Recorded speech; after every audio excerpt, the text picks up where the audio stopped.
आर्मीतल्या कुत्र्यांना retired झाल्यावर मारून टाकलं जातं असं म्हणतात. हे खरं आहे का? तर पूर्णपणे नाही. त्यांना बऱ्याच सिक्रेट गोष्टींची माहिती असायची, त्यामुळे देशाची सुरक्षा धोक्यात येऊ शकतं. म्हणून सिक्युरिटी रिझनसाठी आधी असं केलं जायचं. त्यांना इच्छामरण दिलं जायचं. पण आता जवळपास सगळीकडे ही प्रथा बंद केली गेली आणि यात सुधारणा केल्या गेल्यात.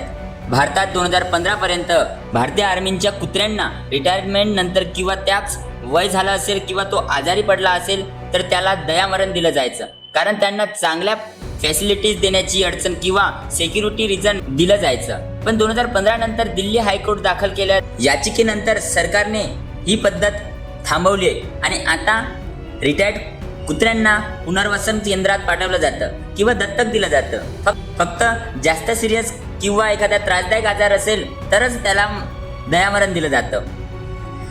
जगातल्या बहुतेक सगळ्या देशात आता कुत्र्यांना दत्तक देण्याची पद्धत सुरू झाली आहे. आर्मी आणि पोलीस दलातले कुत्रे हे फुल ट्रेन गेलेले असतात.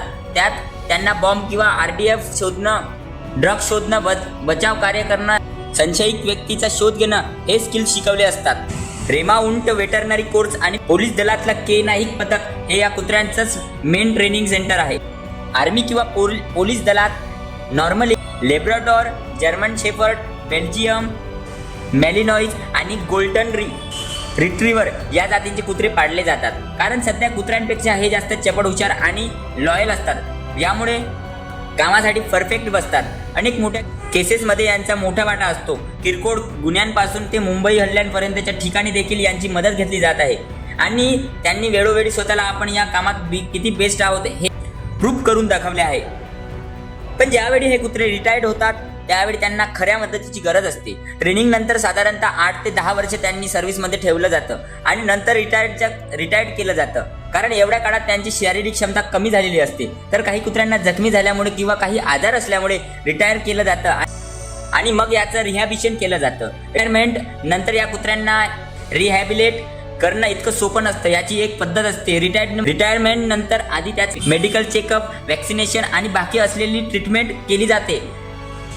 जर याला काही जास्त त्रास असेल तर तशी व्यवस्था केली जाते. आपल्या आर्मीच्या मेरठमधल्या रिमाउंट वेटरनरी कॉर्प्स कडे कुत्र्यांसाठी स्पेशल रिटायरमेंट सेंटर आहे. इथे त्यांना योग्य आहार, राहायला जागा आणि त्यांच्या मेडिकल नीड्स पुरवल्या जातात. या सेंटरमध्ये त्यांना खेळण्यासाठी स्वच्छ जागा आणि ट्रेन हँडलर असतात. काही केसेसमध्ये त्यांना डॉग NGO कडे म्हणजेच पेटा किंवा ब्ल्यू क्रॉस यांसारख्या संस्थांकडे दिलं जातं. पण जास्त करून या कुत्र्यांना दत्तकच दिलं जातं. आर्मी किंवा पोलीस दल यांच्यात शक्यतो हँडलरला किंवा त्यांच्या कुटुंबातलाच दत्तक देण्याचा प्रयत्न करतात, कारण त्या कुत्र्यांसोबत हँडलरने काम केलं असल्याने त्यांच्यात एक इमोशनल बॉन्डिंग तयार झालेली असते.